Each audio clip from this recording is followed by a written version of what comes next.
இன்றைக்கி நம்ம எதை பற்றி பார்க்க போகிறோம் அப்படின்னு பார்த்தீங்கன்னா, இமெயில் ஐடியை வந்து ப்ரொஃபஷனலாக யூஸ் பண்ணுறது எப்படின்னு தான் பார்க்க போகிறோம். அதுக்கு நீங்கள் முதல்ல செட்டிங்ஸை ஓப்பன் பண்ணுங்கள். அதில் கூகுள்னு ஒரு ஆப்ஷன் இருக்கும், அதை கிளிக் பண்ணுங்கள்.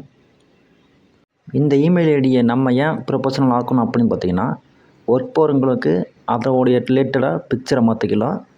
காலேஜ் ஸ்கூல் போகிறவங்களுக்கு அதோட ரிலேட்டடாக பிக்சரை மாற்றிக்கலாம். அடுத்து பார்த்தீங்கன்னா மேனேஜ் அக்கௌண்ட்டுன்னு இருக்கும், அதை கிளிக் பண்ணுங்கள். இப்படி நீங்கள் மாற்றுறது மூலயமா உங்கள் இமெயில் ஐடியை ஈஸியாக அடுத்தவங்க ஐடென்டிட்டி பண்ணிக்கிடுவாங்க. இதனால தான் மாற்றுறோம். ஃபஸ்ட்டு பார்த்தீங்கன்னா ப்ரொஃபஷனல் இன்ஃபோன் இருக்கும், அதை கிளிக் பண்ணுங்கள். அதுக்கப்புறம் உள்ளே பார்த்தீங்கன்னா பேசிக் இன்ஃபோன் இருக்கும். அதில் வந்து பார்த்தீங்கன்னா உங்கள் டேட் ஆஃப் பர்த்து, நேம், உங்களுடைய ரிலேட்டடான உங்களோட பர்சனல் டீட்டெயில் இருக்கும். அடுத்து பார்த்தீங்கன்னா ப்ரொஃபைல் பிக்சர் அப்படின்றத கிளிக் பண்ணுங்கள். ஸோ கைஸ், இங்கே தான் பாருங்கள் ஆட் ப்ரொஃபைல் பிக்சர் அப்படின்றது இருக்குது, அதை கிளிக் பண்ணுங்கள். இதுக்குள்ளே பார்த்தீங்கன்னா ஆல்ரெடி நிறையா பிக்சர் இருக்கும், அது உங்களுக்கு தேவைன்னா யூஸ் பண்ணிங்க. அப்படி இல்லைன்னா மேலே டிவைஸ் ஃபோட்டோ அப்படின்ற ஒரு ஆப்ஷன் இருக்கும், அதை கிளிக் பண்ணிக்கலாம்.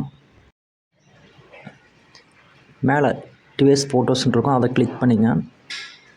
இதை கிளிக் பண்ணி டேக் ஃபோட்டோ ஆல் வந்து கேலரியில் போய் எடுக்கணுமான்னு கேட்கும். நீங்கள் போய்ட்டு கிளிக் பண்ணுங்கள். அதை நீங்கள் கேலரியில் போய் உங்களுக்கு நீங்கள் வச்சுருக்கிற பிக்சரை வந்து அப்படியே இன்புட் பண்ணி சேவ் பண்ணிங்க.